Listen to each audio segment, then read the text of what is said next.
আমি প্ৰথম 4 বছৰীয়া ডিগ্ৰী পাঠ্যক্ৰম প্ৰৱৰ্তন কৰিলোঁ আৰু এতিয়া আমি প্ৰথমবাৰৰ কাৰণে এই বছৰ চতুৰ্থটো বৰ্ষত আমি উপনীত হৈছোঁ আৰু এই গোটেই প্ৰক্ৰিয়াটো ইয়াৰ যিটো গাঁথনি 4 বছৰীয়া পাঠ্যক্ৰমৰ গাঁথনি আমি সহজভাৱে শুনি আছোঁ যে মানে ইয়াতে ডিপ্ল'মাৰ ব্যৱস্থাও আছে বা ডিগ্ৰীৰ ব্যৱস্থাও আছে degree with honours and research তাৰ ব্যৱস্থাও আছে 3 বছৰ যিসকলে সম্পূৰ্ণ কৰিলে আটাইকেইটা ছেমিষ্টাৰ তেওঁলোকে উত্তীৰ্ণ হ'ল তেওঁলোক গ্ৰেজুৱেট তেওঁলোকে ডিগ্ৰী গ্ৰেজুৱেট সাধাৰণ গ্ৰেজুৱেশ্যনৰ ডিগ্ৰী তেওঁলোকৰ তাৰ কাৰণে যোগ্যতা অৰ্জন কৰিলে বিশ্ববিদ্যালয়সমূহৰ লগত আলোচনা হৈছে যে এই সকলোকে কনভকেশ্যন হওক বা অন্য প্ৰকাৰে হওক তেওঁলোকৰ যি ডিগ্ৰী 3 বছৰীয়া ডিগ্ৰী সম্পূৰ্ণ কৰাৰ চাৰ্টিফিকেট প্ৰদান কৰিব লাগে এতিয়া চতুৰ্থটো বছৰ মহাবিদ্যালয়খনতে অনাৰ্ছ বা honours and research honours with research এইটো কৰাৰ কাৰণে নামভৰ্তি প্ৰক্ৰিয়া আৰম্ভ হ'ব আমি চতুৰ্থ বছৰত এতিয়াও নামভৰ্তি কৰোৱা নাই আমাৰ আগষ্টত নামভৰ্তি হ'ব আৰু এই চতুৰ্থ বছৰটোত মানে 3 বছৰীয়া পাঠ্যক্ৰম সম্পূৰ্ণ কৰা প্ৰত্যেকজন ছাত্ৰই চতুৰ্থ বছৰত নামভৰ্তি কৰিব লাগিব বুলি কোনো ধৰাবন্ধা নিয়ম নাই তেওঁলোকে অনাৰ্ছটো কৰিবও পাৰে অনাৰ্ছ নকৰাকৈও তেওঁলোকে ডিগ্ৰীলৈ ওলাই যাব পাৰে আৰু ভাৰতবৰ্ষৰ অসমৰ যিবিলাক পৰীক্ষাত অৱতীৰ্ণ হোৱাৰ কাৰণে সাধাৰণ ডিগ্ৰীৰ প্ৰয়োজন আনকি APSC UPSC যি সাধাৰণ ডিগ্ৰীৰ প্ৰয়োজন সেই সাধাৰণ ডিগ্ৰীৰ প্ৰয়োজন হোৱা চাকৰিত তেওঁলোকে আবেদনো কৰিব পাৰিব তাৰ যোগ্যতাও তেওঁলোকে অৰ্জন কৰিব লাগিব APSC দিবৰ কাৰণে অনাৰ্ছ নালাগে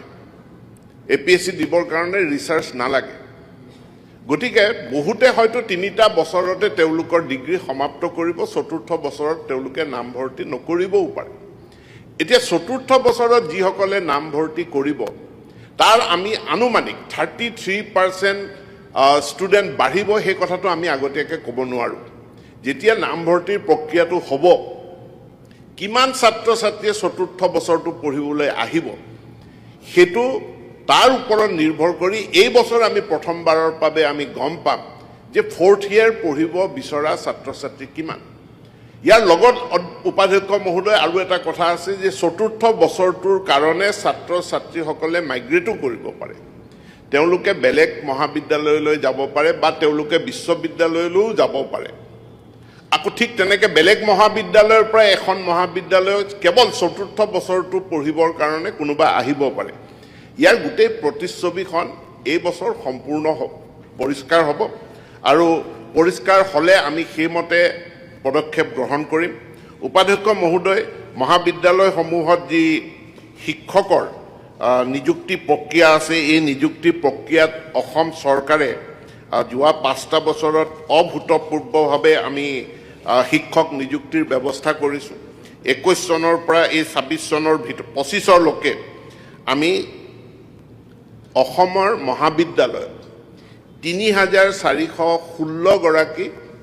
আমি এছিষ্টেণ্ট প্ৰফেচাৰ আমি নিযুক্তি দিছোঁ অসমৰ ইতিহাসত কেতিয়াও ইমান বৃহৎ সংখ্যক মহাবিদ্যালয়ৰ সহকাৰী অধ্যাপকৰ নিযুক্তি কেতিয়াও হোৱা নাছিল একমাত্ৰ ডক্টৰ হিমন্ত বিশ্ব শৰ্মাৰ নেতৃত্বাধীন এইখন চৰকাৰৰ দিনতে ইমান বৃহৎ সংখ্যক শিক্ষক নিযুক্তি হৈছে আৰু এতিয়াও আমি প্ৰস্তুত আছোঁ মাননীয় উপাধ্যক্ষ মহোদয় সন্মানীয় বিধায়ক বিশ্বজিৎ ফুকন ডাঙৰীয়াই যিখিনি কথা উল্লেখ কৰিছে কথাখিনি গুৰুত্বপূৰ্ণ আৰু আমি ইতিমধ্যে মহাবিদ্যালয়সমূহৰ শিক্ষকৰ প্ৰয়োজনীয়তা সম্পৰ্কে আমি এক অডিট ইতিমধ্যে কৰিছোঁ আমাৰ পূৰ্বে আমাৰ কোনো চেণ্ট্ৰেলাইজ ডাটাবেছ নাছিল যে অসমৰ কোন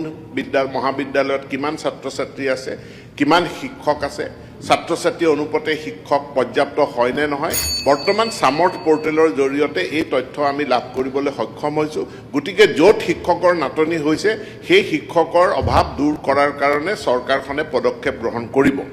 দ্বিতীয় কথাটো হ'ল যে যি কণ্টেক্সুৱেল শিক্ষকৰ কথা কৈছে অসম চৰকাৰে ঠিকা ভিত্তিক সকলো ধৰণৰ নিযুক্তি আমি নাইকিয়া কৰিব বিচাৰিছোঁ আৰু মহাবিদ্যালয়ত যদি কোনো মহাবিদ্যালয় বিশ্ববিদ্যালয় কাৰণ তেওঁলোকৰ নিজস্ব পুঁজি এটা থাকে ওন ৰেভিনিউ মহাবিদ্যালয়ৰো থাকে বিশ্ববিদ্যালয়ৰো থাকে আমি ফি ৱেইভাৰৰ পইচা দিওঁ তাৰ জৰিয়তে তেওঁলোকে অতিৰিক্ত অংশকালীনভাৱে কোনো টেম্পৰেৰী এৰেঞ্জমেণ্ট দৰকাৰ যদি হয় তেওঁলোকে গেষ্ট ফেকাল্টি বা পাৰ্ট টাইম ফেকাল্টি নিয়োগ কৰিব পাৰে ঠিকাভিত্তিক শিক্ষক নিযুক্তি কৰিব তেওঁলোকে নালাগে এই পৰামৰ্শই আমাৰ শিক্ষা বিভাগৰ তৰফৰ পৰা দিয়া হৈছে আন্তঃগাঁথনিৰ কাৰণে অতিৰিক্ত শ্ৰেণীকোঠা আছে নে নাই মই খুব সোনকালে জনাম সকলোকে যে আমি বৃহৎ পৰিমাণৰ পুঁজি বিনিয়োগ কৰি মহাবিদ্যালয় বিশ্ববিদ্যালয়ৰ আন্তঃগাঁথনি আমি উন্নীত কৰিছোঁ যিবিলাক মহাবিদ্যালয়ত ছাত্ৰ ছাত্ৰীৰ সংখ্যা বাঢ়ি গৈছে সেই তথ্য ইতিমধ্যে আমি লাভ কৰিছোঁ আৰু মহাবিদ্যালয়সমূহৰ পৰা আবেদনো আমি লাভ কৰিছোঁ অতিৰিক্ত আন্তঃগাঁথনি প্ৰদান কৰাৰ ব্যৱস্থাও আমাৰ চৰকাৰখনে কৰিব আমি সুন্দৰভাৱে এই নেশ্যনেল এডুকেশ্যন পলিচি 2020ক আগুৱাই লৈ যাম তৃতীয়টো বছৰ আমি সফলতাৰে অতিক্ৰম কৰিছোঁ চতুৰ্থ বছৰটো আমি সফলতাৰে অতিক্ৰম কৰিব পাৰিম বুলি আমাৰ দৃঢ় বিশ্বাস আছে